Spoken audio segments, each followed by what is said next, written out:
ناظرین، دنیا کی جنت نظیر وادی کشمیر اوپن جیل میں تبدیل ہے۔ سال سے زیادہ کا عرصہ گزر گیا، لوگ روتے ہیں، پکارتے ہیں اور اپنے حق خود ارادیت کے لیے اٹھتے ہیں، لیکن انہیں خاموش کروا دیا جاتا ہے گولی کے ذریعے۔ لیکن آئے دن ان کی تعداد میں اضافہ ہوتا رہتا ہے۔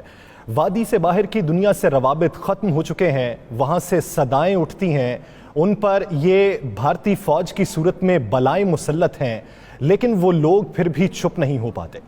بھارتی فوج نوجوانوں کو گھروں سے نکالتی ہے، گولیوں کا نشانہ بناتی ہے، اور اب بھارتی فوج بزرگ شہریوں کو بھی گولیوں کا نشانہ بنانے سے دریغ نہیں کر رہی۔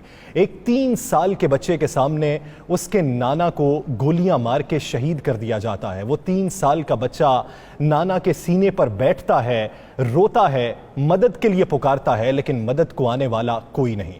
اگر رواں برس کی بات کی جائے تو پہلے 5 ماہ میں 96 افراد ایسے ہیں جن کو شہید کر دیا گیا، اور صرف 1 مہینہ ماہ جون میں یہ تعداد 56 تک جا پہنچی۔ یعنی کل ملا کے اگر بات کریں تو 148 کشمیری اس سال میں شہید کیے جا چکے ہیں۔ اس حوالے سے کچھ ویڈیوز ہیں، پہلے وہ دیکھتے ہیں، پھر ایشوز پر بات کریں گے۔ لے کے جا رہی ہے ماموں کے پاس لے کے جائیں گے۔ اسٹارٹ ہو گئی تو انہوں نے ڈیٹیل میں واپس سی آر پی نے فائرنگ کی، اس کو مار دیا۔ تمس شُرِس خون پلو تمس بڑ بب خون پلو بچس